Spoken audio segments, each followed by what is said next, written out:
கிறிஸ்துவுக்குள் பிரியமான சகோதர சகோதரிகளே, இயேசு கிறிஸ்துவின் இனிதான நாமத்தில் நான் உங்களை வாழ்த்தி வரவேற்கிறேன்.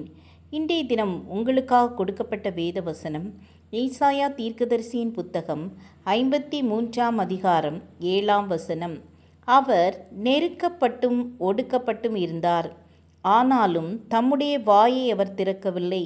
அடிக்கப்படும்படி கொண்டு போகப்படுகிற ஒரு ஆட்டுக்குட்டியைப் போலவும், தன்னை மயிர் கத்திரிக்கிறவனுக்கு முன்பாக சத்தமிடாதிருக்கிற ஆட்டைப் போலவும் அவர் தம்முடைய வாயை திறவாதிருந்தார். மௌனமாய் இருப்பதில் ஆசீர்வாதங்கள் உண்டு. தெய்வீகத்தில் மகா மகிமையின் பிரசன்னத்தில் அமர்ந்து மௌனமாய் அவரது வல்லமையையும் மகிமையும் தியானிக்க வேண்டிய அவசியமும் உண்டு.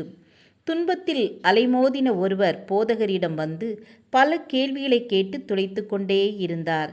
போதகர் சொன்னார், சகோதரனே, உன் பிரச்சனைகளை தெய்வ சமூகத்தில் மௌனமாய் வைத்துவிட்டு கர்த்தருடைய பதிலுக்காக காத்திரு.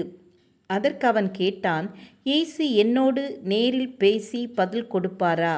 போதகர் பதில் சொன்னார், சகோதரனே, ஒருவேளை நேரடியான பதில் உனக்கு கிடைக்காவிட்டாலும் நீண்ட நேரம் தேவனுடைய பாதத்தில் மௌனமாய் அமர்ந்திருந்தால் அந்த மௌனமே உன் கேள்விகளுக்கு பதிலாகி உனக்கு ஆறுதல் அளிக்கும்.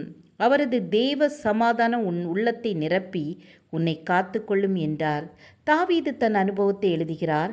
நான் மௌனமாகி ஊமையனாயிருந்தேன், நலமானதையும் பேசாமல் அமர்ந்திருந்தேன். என் இருதயம் எனக்குள்ளே அனல் கொண்டது, நான் தியானிக்கையில் அக்கினி மூண்டது என்று சொல்கிறார்.